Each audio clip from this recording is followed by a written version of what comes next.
नमस्कार दोस्तों, आज आप लोगों को पवन सिंह के लाखन सिंह मूवी के बारे में बताने वाला हूं। तो स्वागत है मेरे इस चैनल पे। अगर आप लोग मेरे इस चैनल को सब्सक्राइब नहीं किए हैं तो सब्सक्राइब पहले ज़रूर कर लें। आज आप लोग को पवन सिंह के लाखन सिंह मूवी के बारे में इंट्रोडक्शन देने वाला हूं। बता दें कि ये मूवी बहुत ही हिट, बहुत ही तगड़ा मूवी है।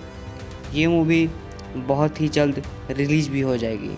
बताया जा रहा है कि ये मूवी 24 अप्रैल को रिलीज हो जाएगी।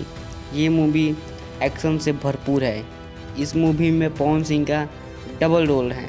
बता दें कि इस मूवी में बहुत ही रोमांटिक सॉन्ग है, अच्छा सॉन्ग है। और हाँ, इस मूवी में चांदनी सिंह के साथ आइटम सॉन्ग भी है। और ये मूवी के निर्माता हैं जगदीश शर्मा। ये मूवी बहुत ही ब्लास्ट होने वाला है, बहुत ही खतरनाक होने वाला है। ये मूवी एक्शन और रोमांस से भरपूर है। बता दें कि इस मूवी में पवन सिंह बहुत ही अच्छा एक्टिंग किए हैं, जो कि आप लोगों को नज़र आ ही रहे होंगे। ये मूवी 24 अप्रैल को रिलीज हो जाएगा।